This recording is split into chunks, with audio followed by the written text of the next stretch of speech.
Today, we're taking another step forward in relation to the AUKUS agreement. The purpose of the agreement is to establish a legally binding framework for the disclosure and use of information related to naval nuclear propulsion amongst the governments of Australia, the United States and the United Kingdom. This is the first time that the US and UK will have shared this information with a third country, ever.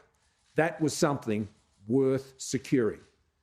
That was something that Australia has long sought and our government has secured. It was worth securing access to this important defence technology and information. The agreement will provide a mechanism for Australian personnel to access invaluable training and education from our US and UK counterparts necessary for learning how to safely and effectively build, operate and support nuclear-powered submarines. It will enable Australian civilian and military personnel to receive access to critical training and education from the United States and United Kingdom counterparts necessary to learn how to safely and effectively operate a capability for Australia.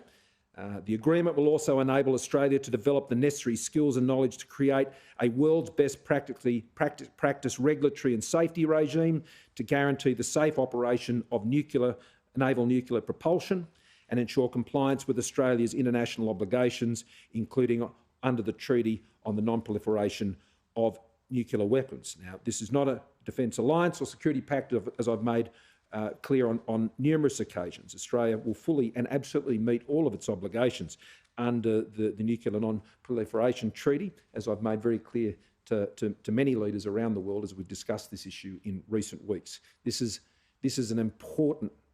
a very important agreement for Australia's future security. There's plenty of others who don't want to see this go ahead.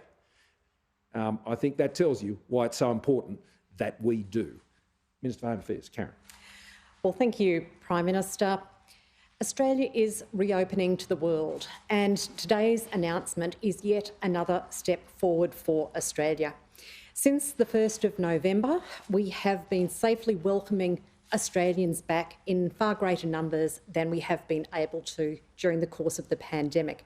Now, from the 1st of December this year, fully vaccinated visa holders can come to Australia without needing to apply for a travel exemption. So I'll just take you through some of the detail in relation to today's announcement. So from 1 December 2021, fully vaccinated eligible visa holders can come to Australia without the need to apply for a travel exemption. Now, eligible visa holders include skilled and student cohorts, as well as refugee, humanitarian, temporary and provisional visa holders.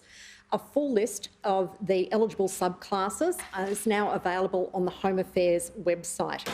Now, in order to be able to access the new provisions, travellers will need to be fully vaccinated. They will need to provide proof of their vaccination status, and they will need to present a negative PCR test that has been taken within 3 days prior to their departure.